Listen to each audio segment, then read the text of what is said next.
representar y organizar el conocimiento empleado son conceptos, frases entrelazadas, ¿verdad? Entonces nos dice que un mapa conceptual en el aula puede tener varios usos. Como docentes dice que lo podemos utilizar como una herramienta de aprendizaje, extraer significados de texto para el desarrollo colaborativo a través de mapas hechos en clase. Como instrumento para evaluar puede ser el hecho de evaluar ideas previas o conocimientos, como reescritura del tema estudiado, fomento del metaconocimiento. ¿Qué significa esto? Que es aprender a aprender. Es bastante interesante, ya que nos podemos dar cuenta que un mapa conceptual es una herramienta bastante efectiva, ya que nos puede permitir desarrollar muchas formas para poder elaborar herramientas muy valiosas dentro de nuestra aula. Nos podemos también dar cuenta de que se pueden crear en línea igualmente. Conocemos una herramienta que se llama Web 2.0 para la elaboración de mapas conceptuales. Esta herramienta nos permite trabajar colaborativamente en la creación y desarrollo de mapas conceptuales, mapas mentales, que también pueden ayudarnos a realizarlos de forma breve y concisa. Es una aplicación en línea que es bastante interesante y es de forma gratuita. Ahí podemos nosotros crear, elaborar distintos tipos de mapas, tanto conceptuales como mapas mentales, ¿verdad? Entonces ustedes pueden ver ahí los conceptos, ¿verdad?, de los distintos mapas y sus definiciones.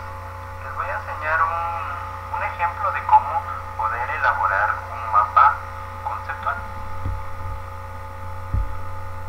Si pueden dar cuenta, aparece lo que en esta oportunidad lo que yo trabajé fue sobre la TIC, que es la tecnología de la informática, de la información y la comunicación.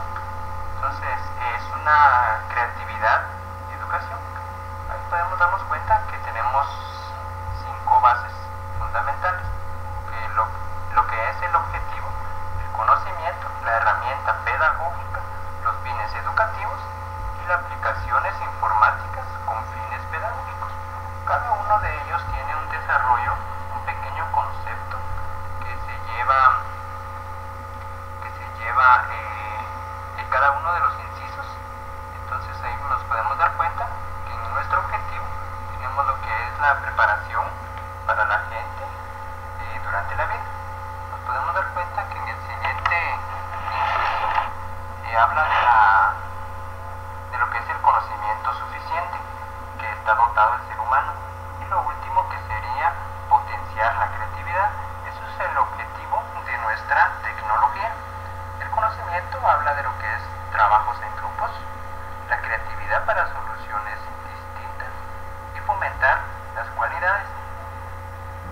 Para el siguiente inciso, lo que nos habla es de herramientas pedagógicas, lo cual contribuye, ¿verdad?, a la secuencia de los fines educativos, también al desarrollo de la capacidad, la creatividad de los sujetos, a lo mismo que adopta posturas inconscientes, ¿verdad? Entonces es bastante interesante lo que es la herramienta pedagógica. En los fines educativos nos habla del desarrollo de la capacidad de ideas, de la misma manera la flexibilidad del pensamiento, y por último la originalidad en las ideas, que eso es muy importante. El último de nuestros temas es de la aplicación de la información con fines pedagógicos, que el concepto básico es la capacidad y existencia de algo nuevo. El otro es el concepto de ideas nuevas y originales. Y por último la motivación, ¿verdad?, que eso es bastante interesante verificar dentro de nuestra área de la tecnología, ¿verdad? Entonces espero les haya gustado en base a